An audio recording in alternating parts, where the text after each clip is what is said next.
So Venezuela. It's been a flashpoint for U.S. foreign policy for years, right? But why? Why all the attention?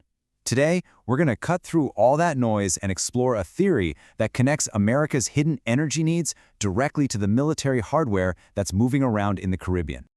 Okay, so what's the official story? Well, if you ask the US government, they'll tell you it's all about one thing: drugs. This has been the public reason for sending warships and imposing sanctions. This is where our story starts. But what if that's not the whole story? What if the real reason isn't about drugs at all, but about a very specific kind of oil? An oil that the US desperately and secretly needs? That's the big question we're digging into. To get to the bottom of this, we've got to first unpack a huge contradiction, a paradox really, at the heart of America's energy situation. And honestly, on the surface, it makes zero sense. All right, so thanks to this thing called the Shale Revolution, fracking, American oil production has just gone through the roof. I mean, look at this. The U.S. is the undisputed king of oil, pumping out way more than even Saudi Arabia. So you'd think, great, total energy independence, right? Well, hold on. Here's where it gets weird.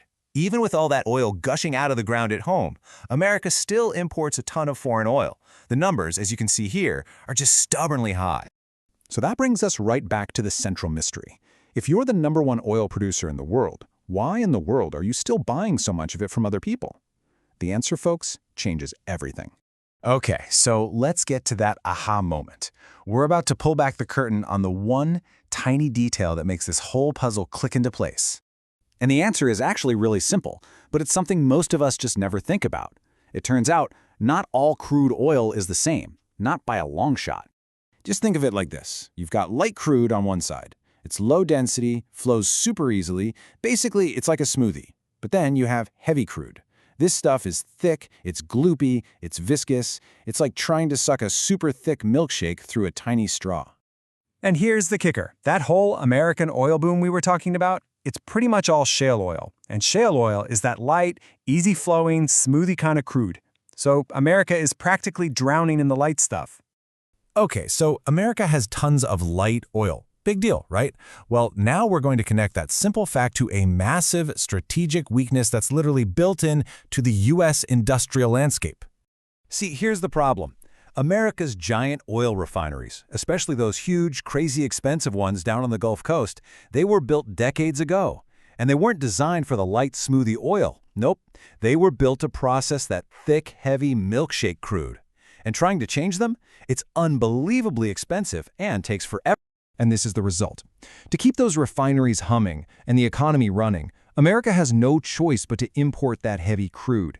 And its addiction has just exploded. I mean, look at this. A couple of decades back, only about 12% of its oil imports were heavy crude. Today, that number has skyrocketed to 70%. So, where's it all coming from? Well, right now, the vast majority, we're talking over 60%, comes from Canada. But look at that little faded slice on the chart. Historically, a huge chunk of that heavy crude for those critical Gulf refineries came from somewhere much, much closer, Venezuela. And this is why Venezuela is still such a big deal, why it's always on the radar. It is sitting on the single largest proven oil reserves on the entire planet. More than Saudi Arabia, more than Iran, more than Russia. And guess what kind of oil it is? You got it. It is overwhelmingly that heavy, tar-like stuff that U.S. refineries are literally built to drink. So once you understand that powerful economic need, the whole story shifts. It's not just about geology anymore, it's about geopolitics. And all of a sudden, the military chess pieces moving around the Caribbean, well, they start to make a whole lot more sense. First, let's look at the real estate. The U.S. is reportedly dusting off and reactivating old Cold War-era bases. You've got Roosevelt Roads in Puerto Rico. That used to be the biggest naval base in the world. It's being brought back to life, and nearby airports are being flipped into military logistics hubs. And then there's the actual hardware hitting the water.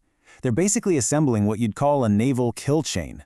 You have destroyers like the USS Jason Dunham, whose job is to blind the enemy by jamming their radar. You have ships like the USS Stockdale, which is basically a giant shield against incoming missiles. And then, and this is the really telling part, you have the USS Iwo Jima. That's a massive amphibious assault ship. You don't bring that to the party unless you're thinking about putting boots on the ground. The power in the air is just as specific. You've got F-35 stealth fighters, they're the door kickers designed to take out air defenses first. Then you have MQ-9 Reaper drones, which can just loiter for hours watching everything and taking out specific targets. And of course, the big B-52 bombers, which can launch a storm of cruise missiles from the safety of U.S. airspace. Now, of course, Venezuela isn't just going to sit there. It has a counterplay. It knows it can't go toe-to-toe with U.S. tech, so the plan would be what's called asymmetric warfare. That means using its dense jungles and terrain to its advantage, mobilizing this reported militia of over 4 million people, and maybe even using some foreign-supplied goodies like Russian-designed drones to launch surprise attacks. So that's the chessboard. On one side, you have this hidden but incredibly powerful economic driver, a need for a very specific resource. And on the other side, you have the exact military tools you'd need to go and secure it. Which brings us to the final and most important question.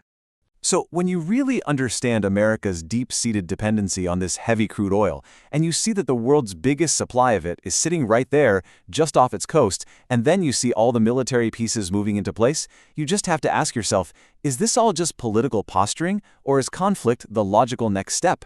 That's the question worth thinking about.